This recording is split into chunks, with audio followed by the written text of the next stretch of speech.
Right.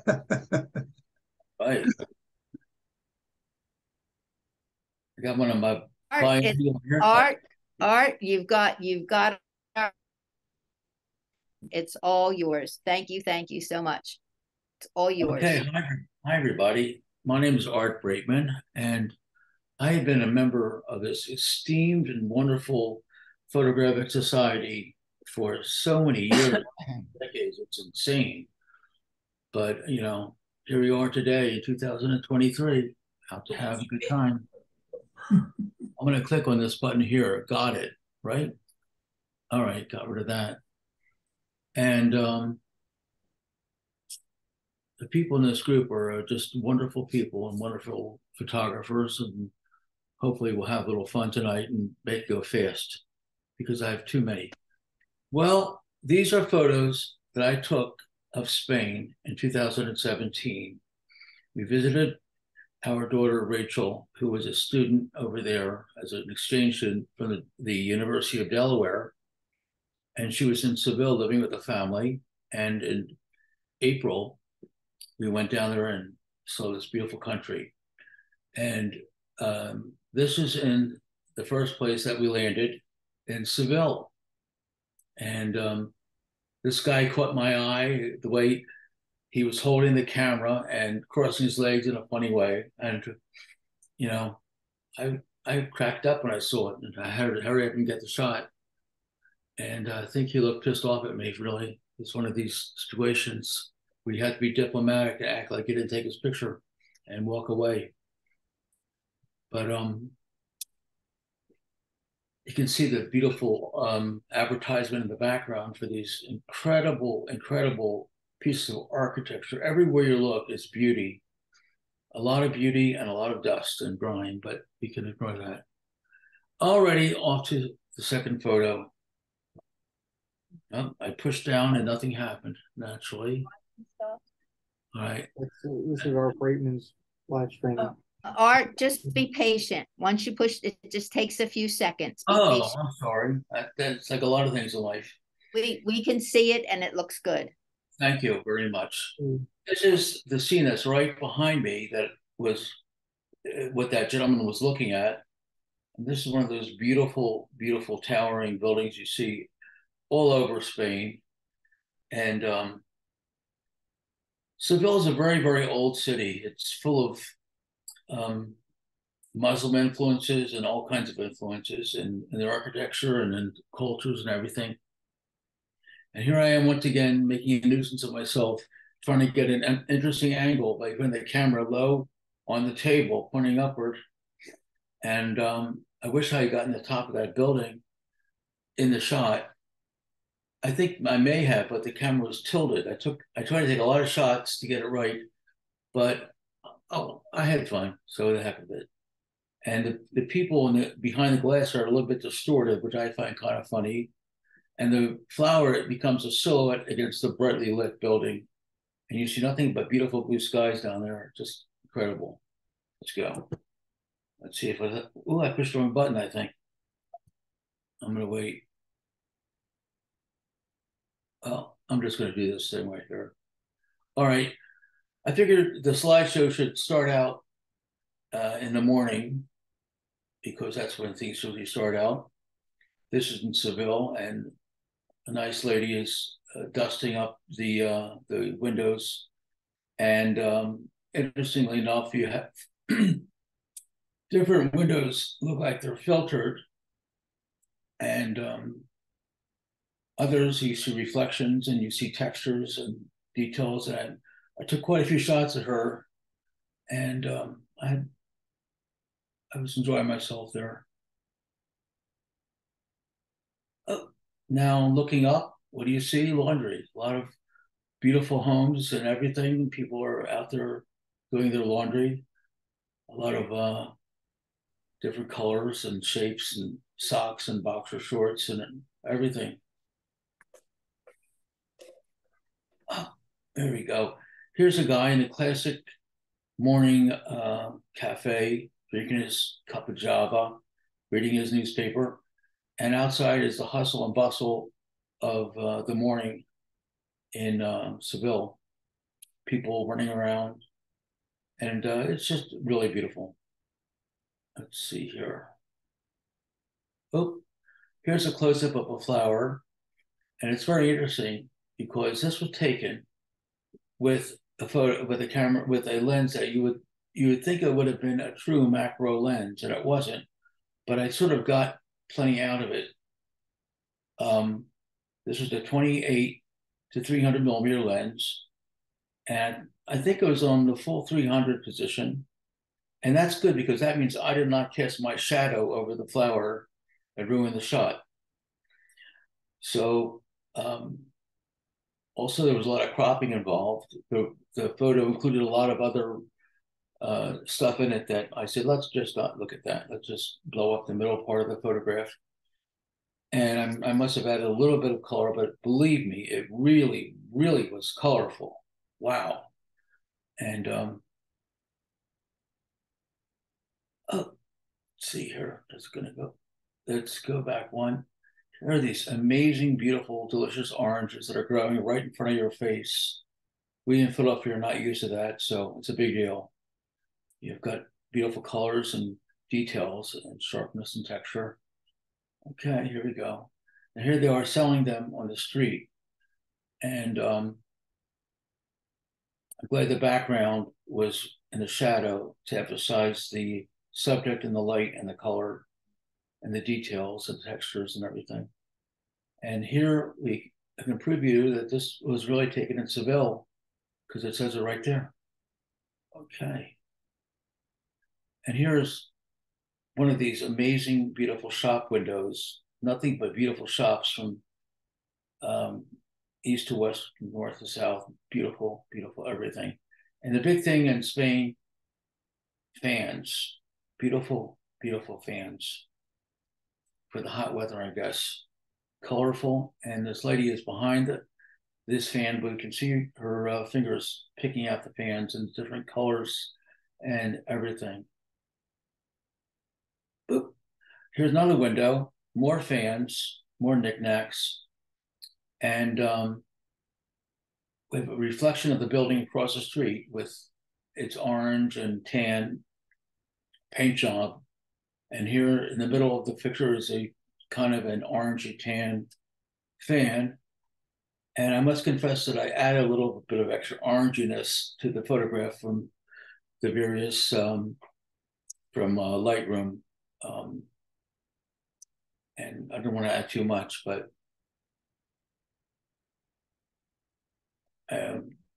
this is one of these photographs where you have to take the camera off autofocus because it would probably put the iron bars in focus and not the background. So you have to take it off autofocus.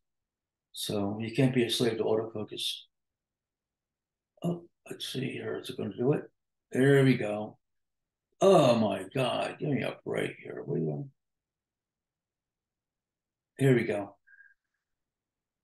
This is one of the very first shots I took when we landed. Delicious, delicious food, restaurants, luncheonettes, extremely fresh tomatoes, extremely fresh cheese, incredible.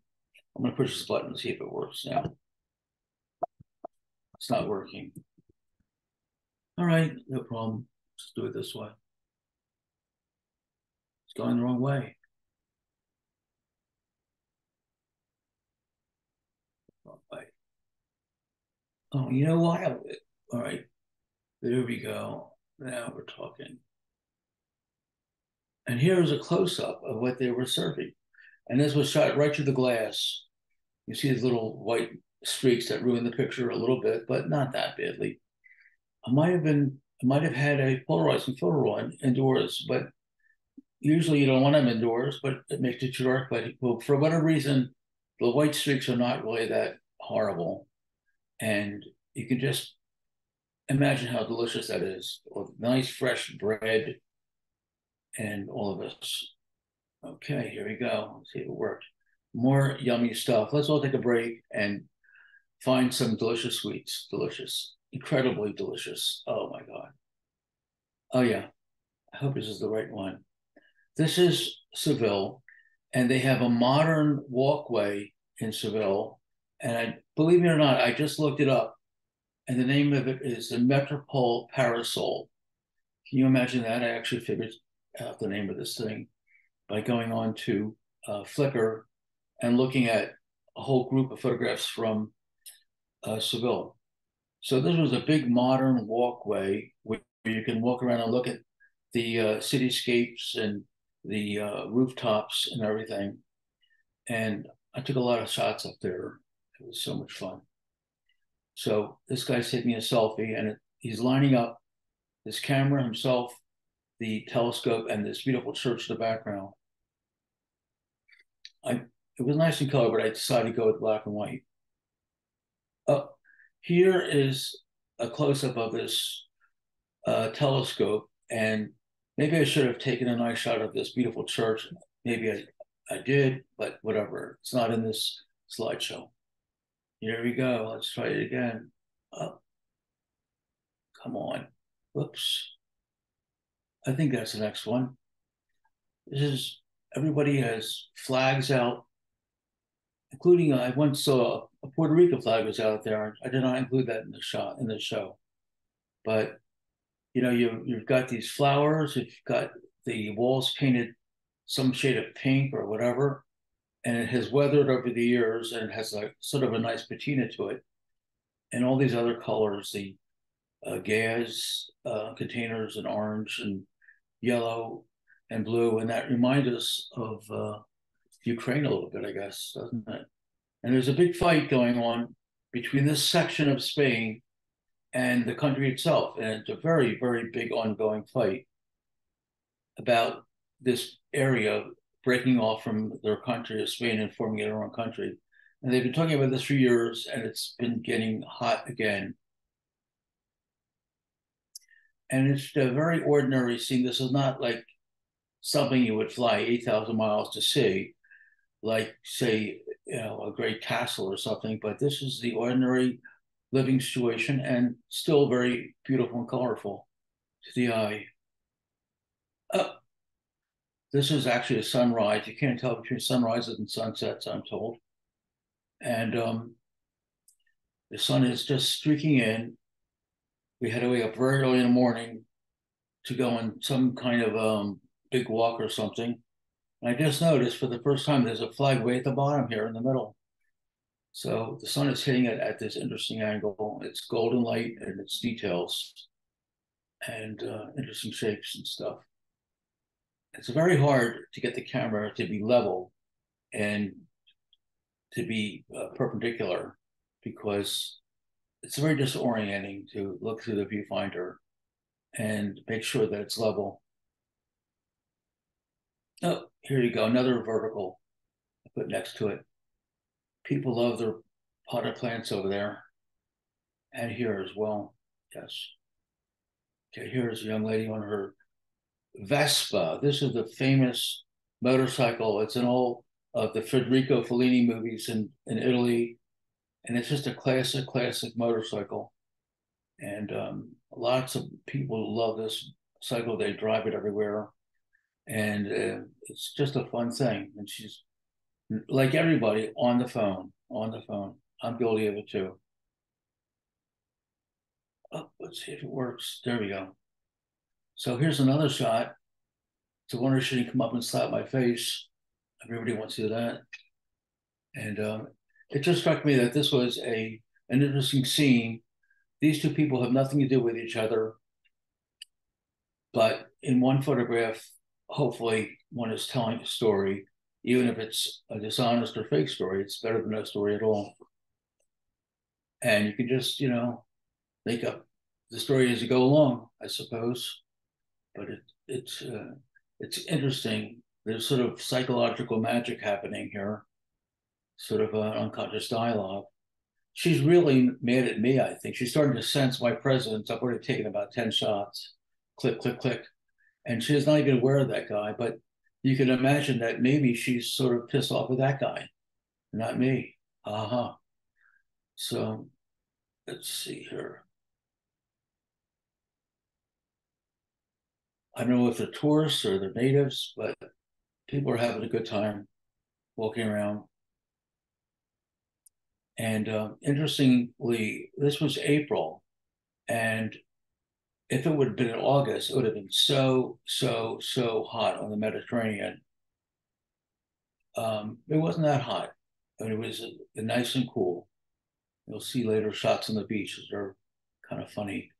And, you just have to just be super, super fast shooting. Stop thinking and overanalyzing and shoot as spontaneously and quickly as you can, or you'll miss it. And that's just the way it goes. Also, back in the days of film, and the great Cartier-Bresson would want you to fill the frame. He would be very proud of filling the frame, and he would print the whole frame, and that would be great. Well, the danger of doing that is you could cut somebody's feet off. So with these incredible, incredible cameras now that have so many freaking megapixels, that's completely insane. You don't have to fill the frame, and it's good not to get super, super, super close with your telly, because it might turn out that when you finally look at it, it'll be too late to change it. And if you want to crop and get the feet very close to the bottom of the frame, you can do that. And it'd be a shame if somebody's head was cut off because you wanted to get close and fill the frame. But the final result of filling the frame in the image that you see, that would be good. Oh, look what we have here. We came at this famous magical time of Easter. It's a very, very, very, very famous place in the world for the Easter holiday. We just happened to have been that day, and this was a major, major, major celebration. And Seville is a major spot in the world where they do this. And no, of course, you all know that's not the Ku Klux Klan. It's an ancient sect. I should have found the information right to the name of the sect for you, but I ran out of time, so I'm very sorry about that. But it goes back centuries, and they do this every year, big, big parades up and down the streets, and that's it just has a very eerie look about it, though. It really does. So I'm not sure how wide this was, but it was a wide angle and to close proximity, a low angle looking up. And hooray for the blue skies. Wow, that helps a lot. Okay, let me try this. Oh, here we go, more. And here we have the eyes are in focus, which I'm pretty happy about. Black candles, how bizarre is that? Oh my goodness. Or maybe they're really dark purple. So I think I really, he sensed my presence, I sensed his, and I think I made him nervous. So I just opened my eyes and looked at him as if to send the message, hey, just open your eyes and look at me, okay? I'm not going to bite. Click.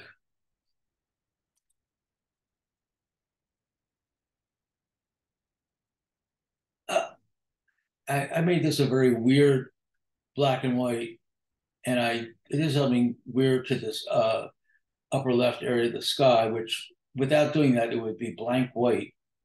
And, usually pale grayish just makes a black and white not so wonderful, but I thought it would be cool in this shot. And well, it was very interesting to see all this. Oh, here's some more people outside. People on their balconies. Wow, moving along. Oh, here we go. Flamenco, flamenco. We booked this place and everything was supposed to be hunky-dory, where they were supposed to have a meal for us. And by the time we got there, they changed the whole ownership of everything and didn't have a meal for us. So they decided to put together a meal for us. And it was really very wonderful. And everyone scolded me, no photography, no photography, no, no, no, no, no. And I decided to behave myself and not do any photographs. And I went on and on for hours. It was incredibly beautiful and great. Then the man said, okay, this is the last dance. If you really want to take a photograph, Go ahead. So I ran down. We were way in the back, and I ran down to the front, to the side of the stage, and I must have taken 305 photographs in about 4 minutes. Literally, click, click, click, click, click, click, because it was all fantastic. And there's such theater to the style of dancing. It's so dramatic and aggressive and bold. And in life, you're not told to um, say, "Hey, look at me, look at me." But in art, you can say that, and in dance and theater and everything, you can say that and get away with it. So these are very seasoned professionals, and they were not little spring chickens by any means, and they were very, very talented. And here, by luck or whatever, the photograph is in focus, and the things that are momentarily stationary are sharp, but the things that are in motion have a blur to them. And it's not a super extreme blur, it's just a slight blur. And I like the way it turned out. She looks a little bit reddish there. I think there was a slightly rosy colored light on her or something. Or maybe I just screwed up the white balance. Um, and we have tremendous fine detail in all these details that she's wearing there. And this lady had a lot of personality, let me tell you. I took a bunch of shots. Oh, come on. Look what it's doing. It's making a little circle. Here you go. Look at that facial expression. Can you believe that? She is really putting it to us. That's right. She is really, saying, "You better appreciate how talented I am, you crazy people in the audience." And she was stomping her foot, I'm telling you. And I just love that facial expression and her pose and her hand. And here you can see the swishing of this stuff, this red lacy stuff back there. And everybody on the stage supported each other. It was very nice. Let me try this button. Oh, did it work? I think it did. Okay. I hope that's the right one. That's that same way. It went back and forth. She had a lot of personality. And this is highly cropped. Oh, here's this one again. This is in Seville. I decided to make this one in black and white. I think I was entering a black and white contest somewhere, and they wanted black and white. And I'm really glad I did, because it emphasizes the details in the lace, the facial expressions, the tones, the shadows. The camera might have been tilted a little bit, but you know what? It's part of the emotion and emotion of the moment, I guess. And I'm sure I tried to level it out, and this is what came out. And I wanted to keep the poster in the background, which has the word Seville on it, which is, helps us remember where the hell we were. Oh, I'm going to go like this weekend, see if that works. It's very slow. Okay, here's this one again.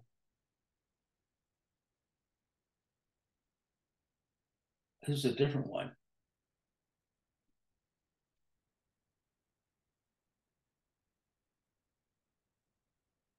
Here you can see the guy in the background clapping his hands and getting her all motivated to do a good job. And she's twirling around. A lot of, you have to grab it while you can.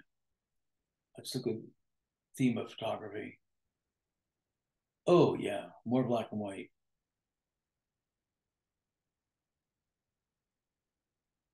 Oh, let's see what's going to happen. And here are the extremely talented musicians. They were great. Oh my God, this was authentic. Enough of the dancing. This is a bird in an open garden, not whatever the hell it was, in Barcelona, and they had some incredible things up there, just incredible. And I remember having some kind of technical problem, and I think I changed my lens. I I think I was shooting some weird thing with a fisheye. I said, "Oh my God, I gotta get a zoom lens on immediately. The thing's gonna fly away." By some miracle, it didn't fly away. It was unbelievable. I'm sure I took about 8 or 9 photographs, and it was extremely dark. So thank goodness for the software that can make it lighter, et cetera, and sharpen it up a little bit. This is highly, highly cropped. Oh my God. This was part of that celebration back in Seville concerning Easter. And, you know, she was posing with everybody and taking photographs with everybody. And she had a lot of wonderful personality.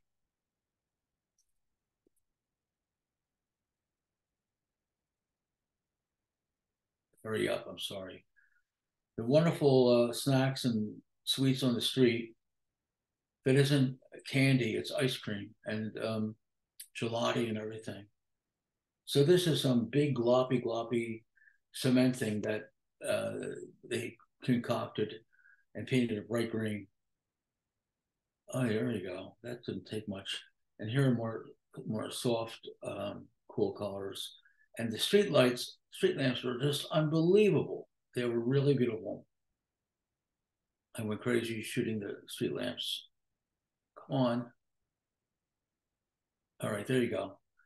Now, I decided to make the sky very dark in this black and white.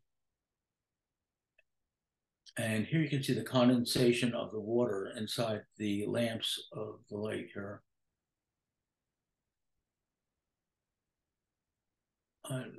The light is very intense. So the sun is hitting the sidewalk at a certain angle and bouncing back right into my camera. And I just, I got off on all these lights and shadows. Oh, here's another one. And here I am with my shadow, and here's this lady taking her shot. And here's the famous shadow of the lamps. Oh, come on. It's going round and around. There's another one. Okay, that's enough of that. Oh, I don't know why there's so many problems with this thing. Here is a man looking out the window. Give me a break, will you? Oh, well, let's try it again. There you go. Here's another one looking straight up. Here you have the incredible wrought iron, and behind it, the setting sun is hitting some stones of a building or something, producing the orangey glow.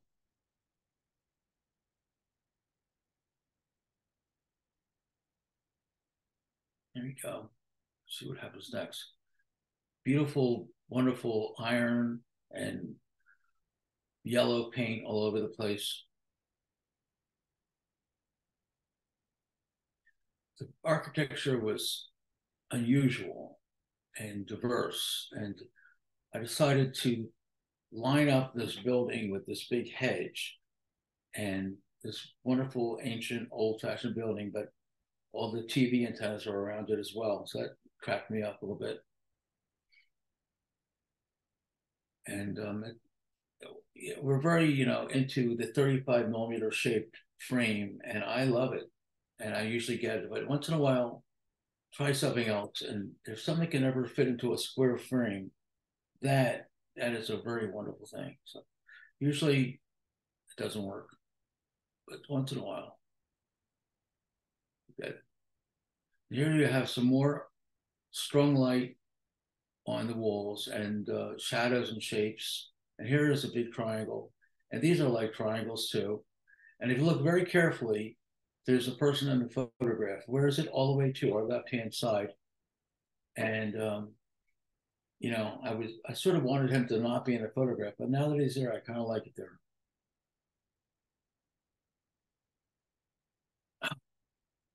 This is water going into a little pool, and there's fish in the pool. And we had a chance to look up and see some more beautiful stuff and more color. Oh my God. This picture didn't look right in color. The water was slimy and green. It was gross and didn't look right. So I decided to make it black and white and a little contrasty. Someone was throwing a bunch of breadcrumbs. These fish, they're like me. They eat a little bit too much, I think. Okay, let's do it. Trying to make it change. There you go. Here is a bird. Everywhere you look, you see shapes, angles, textures, colors, details. And this is almost a black and white photograph, but there's just a very subtle amount of pale tan color in it against the white. So I said, no, leave it in color. You don't have to go to Spain to see pigeons. You can see them right here in Philadelphia. But there they are. Okay, let's see if it works. Come on. Will you? Oh my God. Give me a break. There you go. Here is the beautiful sculpture in the siding of the buildings. And a pigeon is taking off, I believe. Or maybe it's landing. Can't remember now. And that might be a sky in the background that I decided to make very, very dark. And once again, I try to look for those details and textures that catch the eye. And when you have to act very quickly, this tibia, the pigeon wasn't facing us, that would have been a better shot, I think. But there you go. There you go.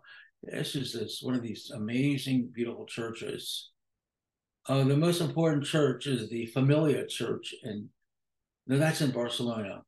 And I don't have any shots of that with my good camera because that day we were riding a bike, and I wisely decided to control myself and not shoot while I had a rented bicycle. But here's one of these things, and you fool around with the various dials and come up with something. You have no idea how it's going to turn out, but there it is.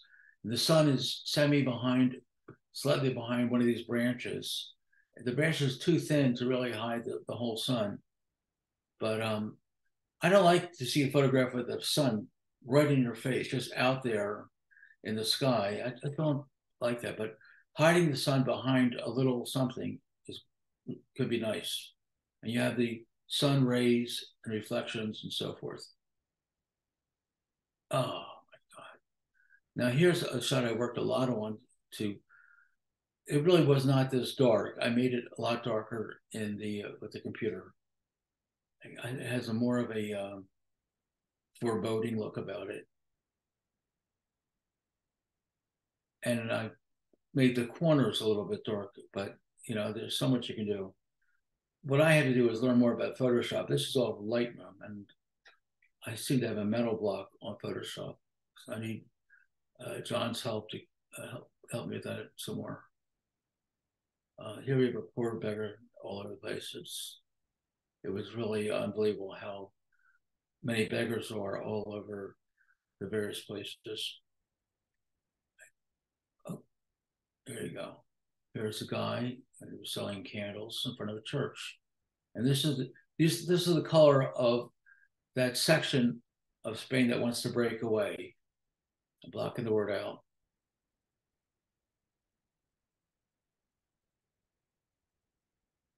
So these colorful red candles caught my eye, and I said, let's shoot that too. What the hell? Oh my God. So usually I don't want to make the sky that black, but I said that this is very dramatic, so I decided to do it. And I lined up this beautiful lamppost with this amazing structure. Come on. Oh my God. This is amazing.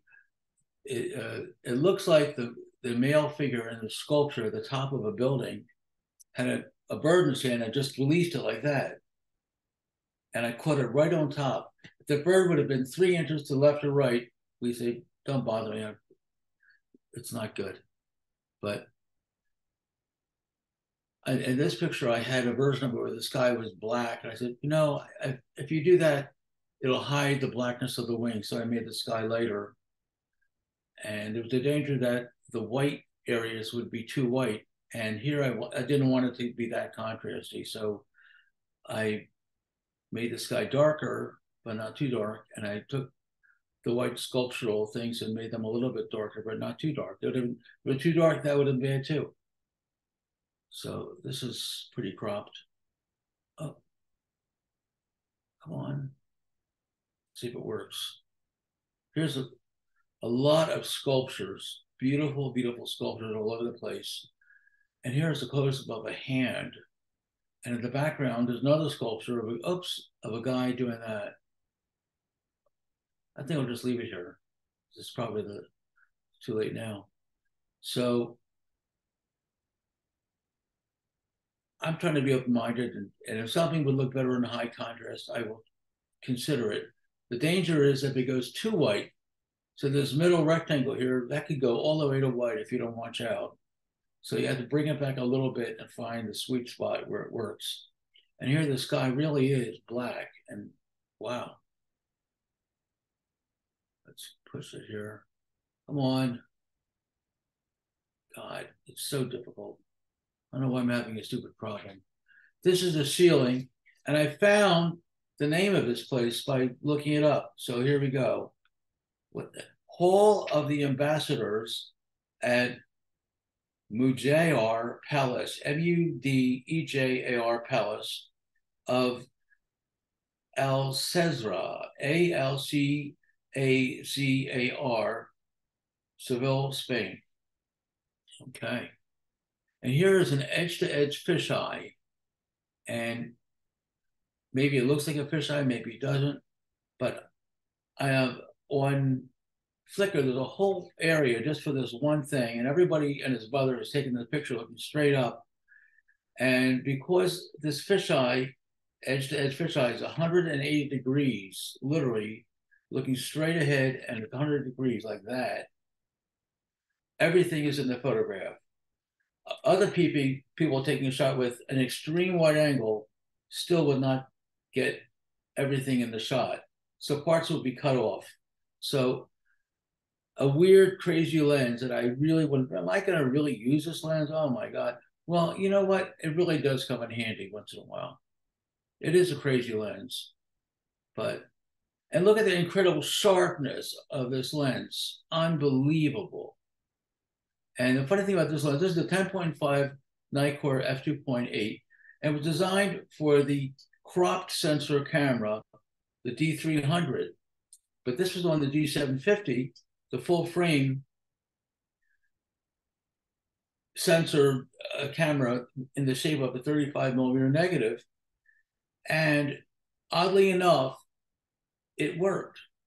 You'd think it wouldn't work, but it did work. But it doesn't take up it doesn't use up all the sensors. It just uses up as many sensors as the D300 had. And I'm okay with it. I'm not complaining.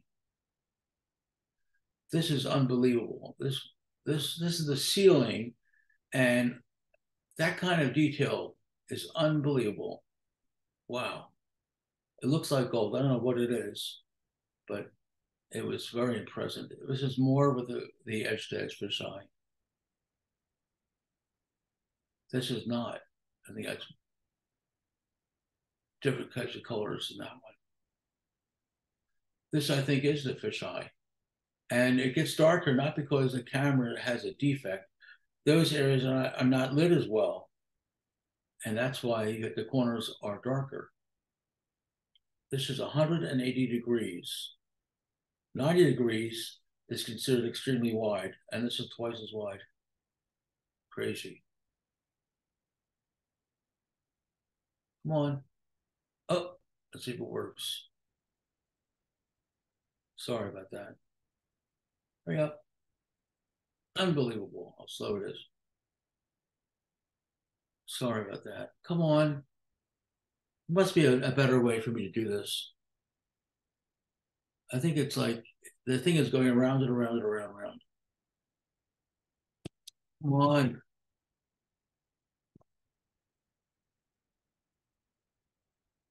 Oh, look at that. Maybe that's it. Tiles. I wonder if that, did I skip anything? Okay. Oh, we're really going ahead now, but let's keep going. Let's keep going. There's tremendous detail and sharpness going back.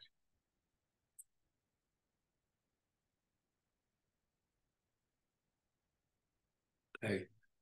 This is also that fisheye. Come on, forget about it.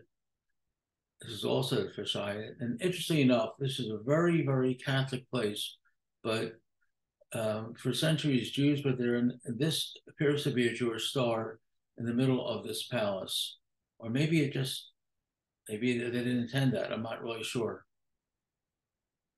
But that caught my eye. I wonder why we're having so many problems with this. I'm going to see what happens now. It's going around and around. You know what it is? My computer is kaput. It's old and crappy. Well, I'm just going to keep going. I don't want to waste your time. Come on.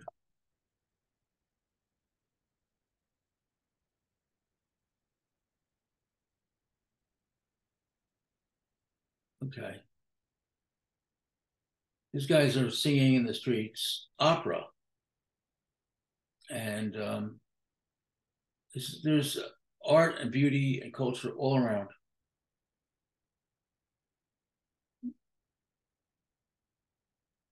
Here's that, this one I really like. Look at the detail of this guy's face.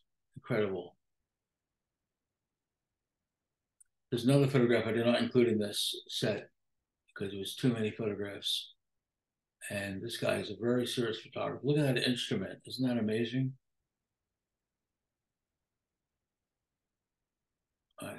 She's dancing in the streets. And this might be Madrid, I think. This might be Madrid. I think it is Madrid.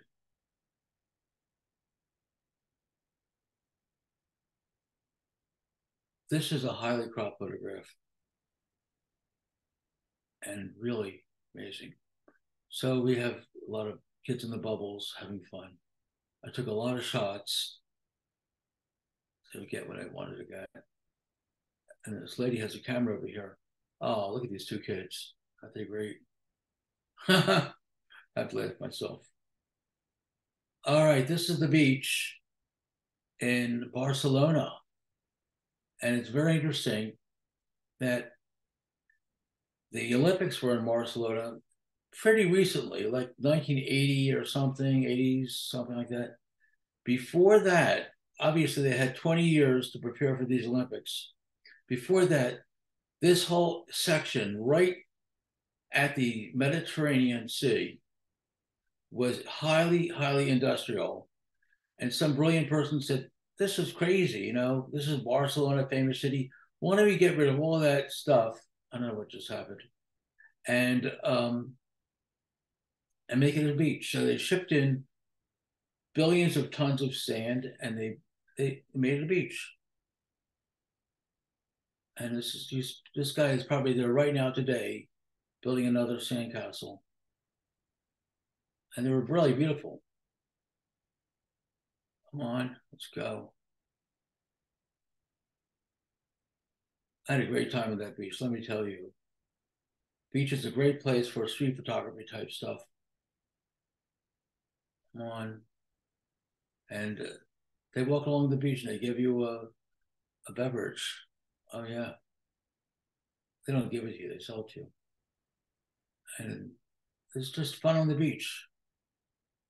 And this is April. It was very bright and the temperature wasn't really low or anything, but it was extremely windy. And it was, you know, it was pleasant to be on the beach when it wasn't oppressively hot and humid. Come on. It's making a circle. It's just a lot of interesting characters you see on the beach. Body language, facial expressions, gestures. This is one of the photographs that's in the review show that is on Stephen, what the hell's his name? Blocking. His website. Stephen Perloff. That's right. I apologize. God damn it. I'm so sorry. I have a mental block sometimes on names. Thank you, John. Stephen Perloff, right. And what did I call this one? Card Sharks. If you're ever in a contest, and this is a great clue, give it a title that will jar people because they're looking through photographs, thousands of photographs. Each one is better than the next. And if you give them a funny title, you might win, even if their photograph is not the most beautiful shot in the group. It's human psychology. And they were selling these blankets for the beach. Sorry about that. Oh, there we go. Wow. People had their clothes on. It was cold. Some people didn't, some people didn't. And it's interesting. I made this a black and white. These were black and white photographs. Now, if I entered this in a contest, I could sue because somebody is the copyright owner of these photographs in the magazine. But you know what? That didn't stop me. Take the shot and worry about that stuff later. Oh my God. People, reveal themselves. This is one of my favorites. This really is a tender moment. And my wife is very upset with me taking photographs of strangers on a beach, and she looked at the ethical issues of me violating their privacy and all that. It's a very good point. But legally and ethically, we have the right to use our eyes and see what we see. And the camera is just an extension of the eye, and we see what we see. So we have the right to do that. And, if someone asked me to not take the picture, I would cooperate.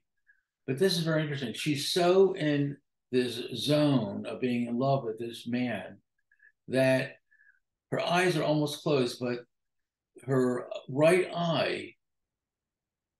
left eye, if you look carefully, it's actually open, but this man with the camera semi-distance away taking the picture does not jar her because her brain is not seeing me. She's just in such a zone of peace and happiness and comfort. I mean, that if your eye is open, you may or may not be seeing what's in front of your eye based on what you're thinking about. And this is also in Barcelona. I'm going to hurry up. It's not bothering you. All right, this guy was protecting his crown a little bit in a bright light in one of these art exhibits. Did I miss something? Can't be sure. I think I'm going in the wrong direction.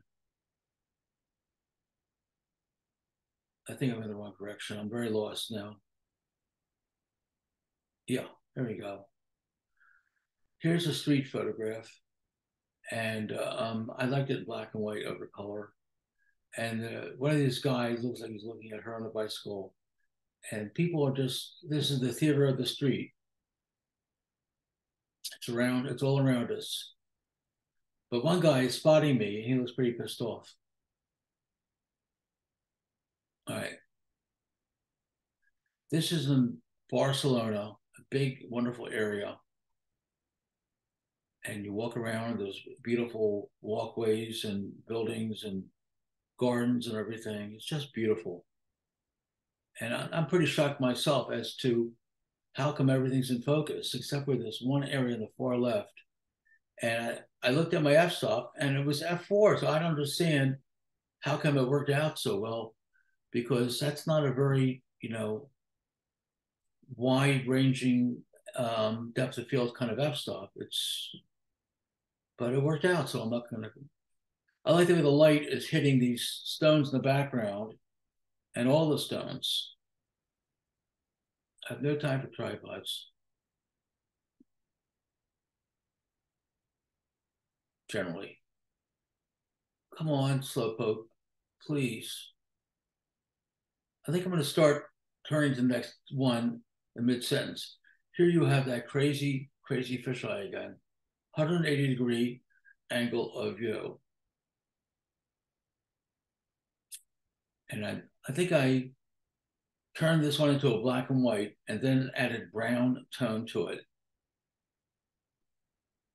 I think there was I think I turned the sky a little bit bluish, the highlights, and for the shadows, I made them brown. I have no idea how I did that, but I did it. And this is this wonderful architecture. Who is that guy? What is his name? Gauchi. No. Gaudi. Yeah, that's it. I'm trying to remember his name. He did that famous church there. They finally finished it after building it for like 80 years or something. Ancient kingdoms and armies and forts and everything.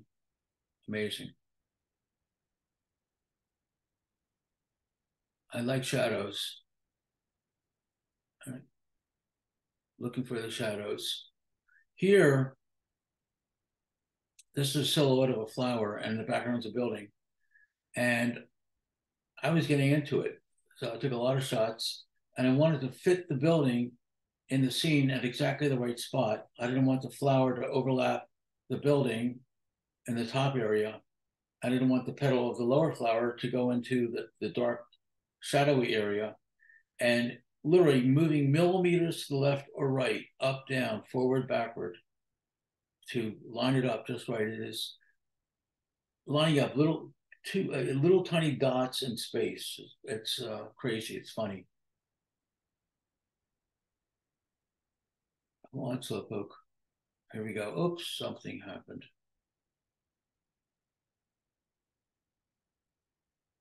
Sorry.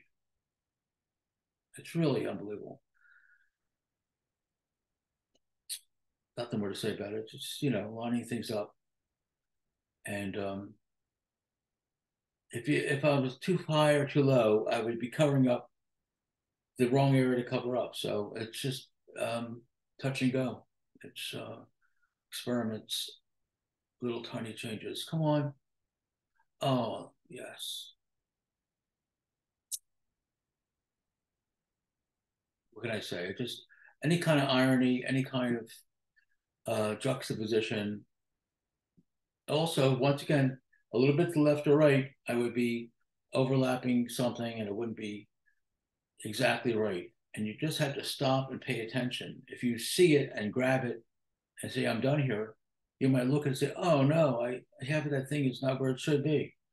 So, oh God, come on. Here I did modern artwork against this wonderful, wonderful old building.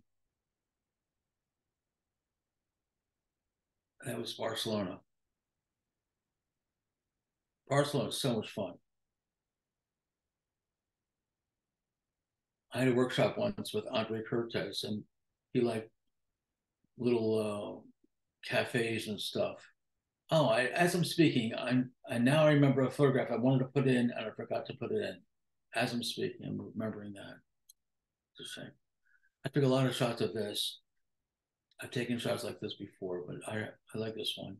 You've got a shadow that's almost a circle, ending up exactly right in this chair, and oh wow, look at that. This is in Madrid. The tremendous chain. Each one of these things is about twice as big as your hand. It is a beautiful piece of metal. God.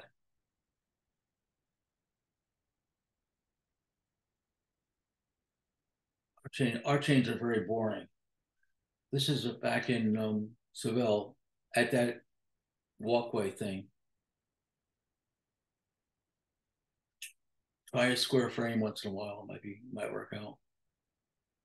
And particularly here you have a triangle, and here you have square little areas of where you walk on. Of course, I wasted a lot of time waiting for exactly the right people on exactly the right spots. And, you're too far to the left. No, you go over there. Get out of my picture. No, you stay in. No. Oh, yeah. This is through a bus window. I think that's Christopher Columbus. And it just startled me to see these two lamps in that juxtaposition over there. And I'm once again, if I had taken a close up, the light to the left would not be in the picture, and not don't always fill the frame. The natural instinct is to fill the frame, but cameras are so good these days that you can get away with a lot of cropping, and don't be afraid to crop. On the other hand, if you like some of my wonderful and excellent friends who are into film, hello, it's a much bigger deal with film to fill the frame. And I know when I used to do that, I had my own darkroom and I filed out the negative carrier that would go in the enlarger. So it would be a little bit longer than 35 millimeters, so 36, and a little bit more than 24. So you'd see the actual unexposed area of the film and the sprocket holes, and that was so cool. So once in a while, yes, fill the frame, especially with film. Let's see here. Up, wrong, wrong, wrong. Give me up right. I'm going the wrong way.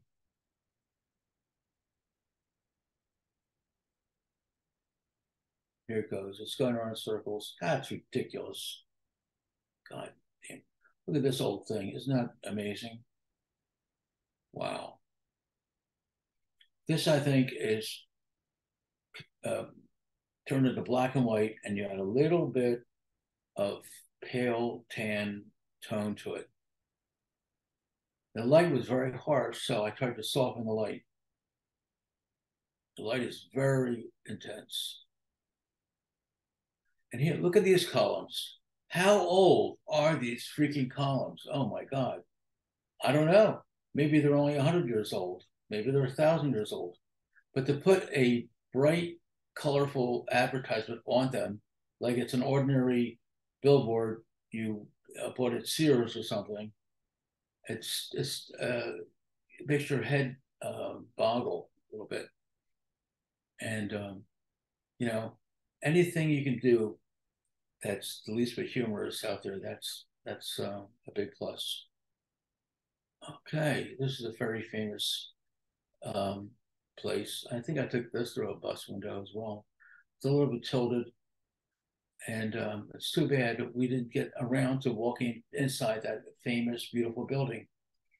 But there it is, and amazingly, it's sharp.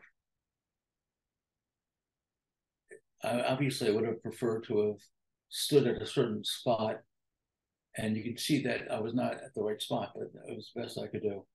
Look at these colors: green, purple, tan, unbelievable. Pushing it. Let's see if it works. Yeah, here's one under construction. These old churches are building. And here's a gentleman who's working the construction job over here, hidden in the maze. Here's one of those. This looks like Paris. This is a very elegant building, very elegant. And here's this advertisement of this lady. I don't know what she's advertising, but it's a very beautiful photograph and very excellent, provocative pose. And she is a black and white photograph, and it has a kind of cool color to it from the shadows, but the actual building is in bright midday daylight. Come on. I think that is the right picture. Oh, yeah. This lady was, come on, such a pain. There was some street concert, and it just struck me about this woman and her dog. And look at that crazy tattoo she's got. It's a woman who is smoking something there, and it's just an interesting tattoo. She's got a nice relationship with the dog. Onward. This is a bus that says the word Madrid on it. And interestingly enough, the window is half open. So you see the very pale green of the color of the window to the right, and to the little bit to the left of that, you see the super bright, bright, bright light that is not green. This is a statue of some famous dude.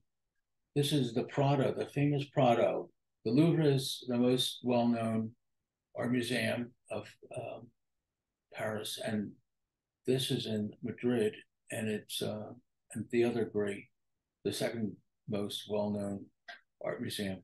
And the same city is another museum that's not as well known, that I think even bigger.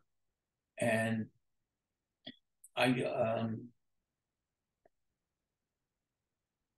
was not allowed to use my camera in there, I think.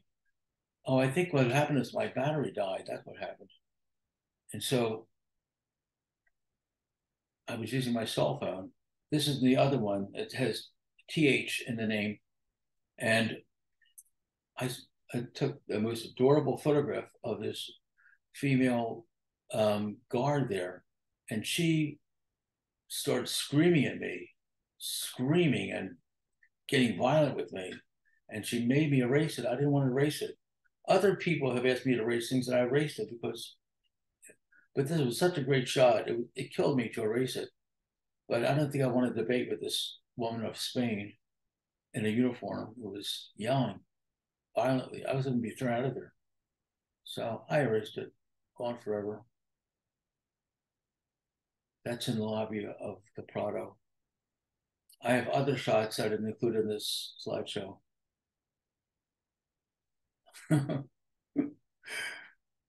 Made of wood. We're almost done. I'm sorry. Oh, this was I did some weird stuff. I know I've never done this before in my life, but I took a photo, and I think it was daylight. I made the sky black. I turned it to black and white, and then I added, instead of toning it like very wonderful sepia or very, very pale brown, I made it bright green. How crazy is that? It's like a neon sign, but I got a kick out of it. We're getting very close to the end, I think. More bright, bright blue skies.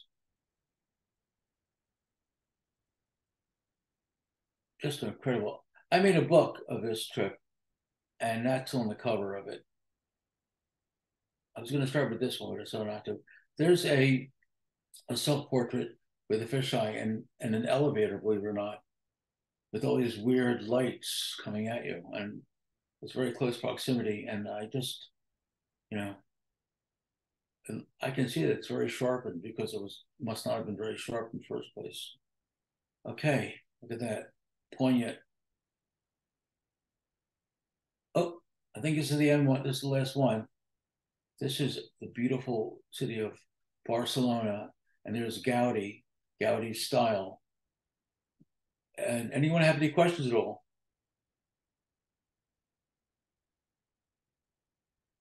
Can you hear me? Yeah. Okay. You said some of the equipment, but can you go through some of the equipment that you brought with you during this trip? Sure. This was a D750. To this day, it's an extremely excellent camera. And the D850 has like 45 point something megapixels. This is far fewer. But I have a photograph I took with the D750 in Montauk, New York, in which it was a photograph of at sunrise, looking out toward the east at Montauk with little tiny boats in the background. And I sent away, I used the internet and uploaded the photograph to send a print back. And I made it 60 inches by 40 inches. Gigantic. 60 inches equals 5 feet. A photograph that was 5 feet long. It's as long as it's longer than that.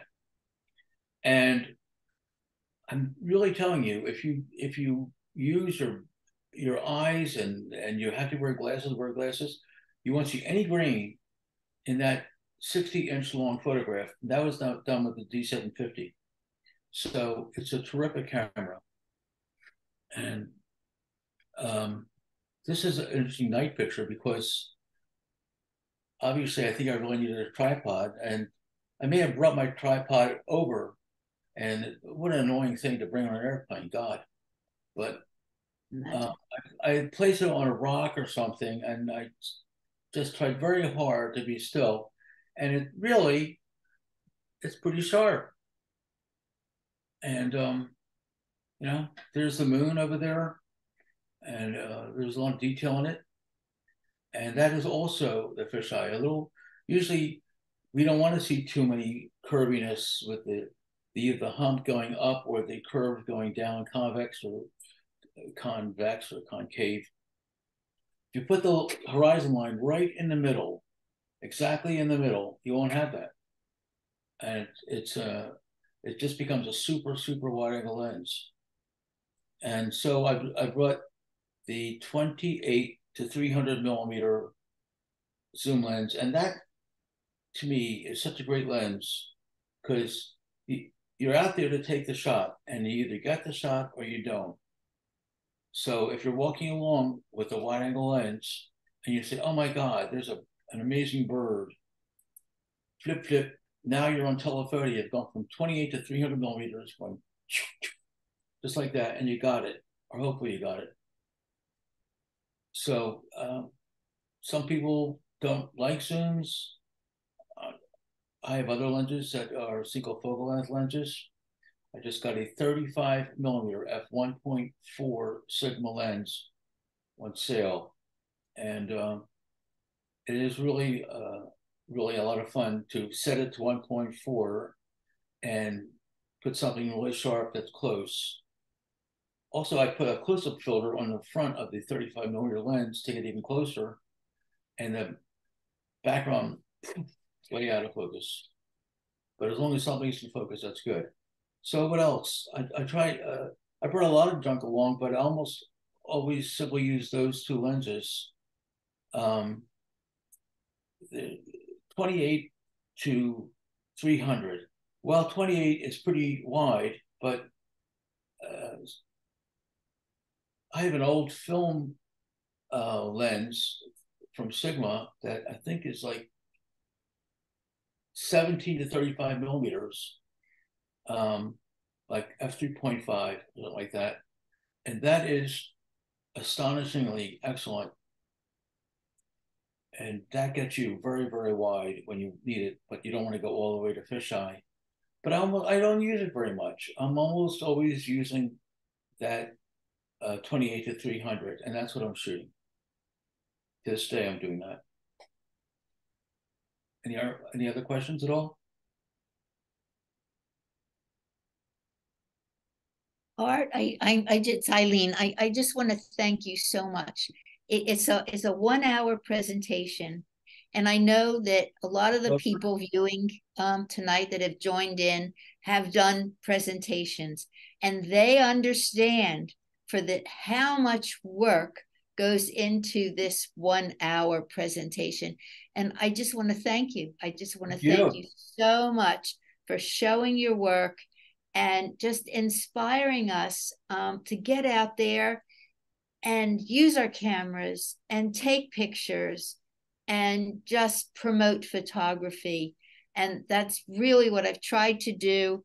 I've tried to do that with the Photographic Society, and some incredible people have stepped up to help me. Our next presenter, Ron Tarver, The Long Ride Home, the Black Cowboy Experience in America. Wow. If you go to his website, his work is absolutely just incredible. And so the Photographic Society is strong and going. Yes. Just excuse me 1 second. Ron won the Guggenheim Award for this project. It's amazing. Yes, and thank you for suggesting him.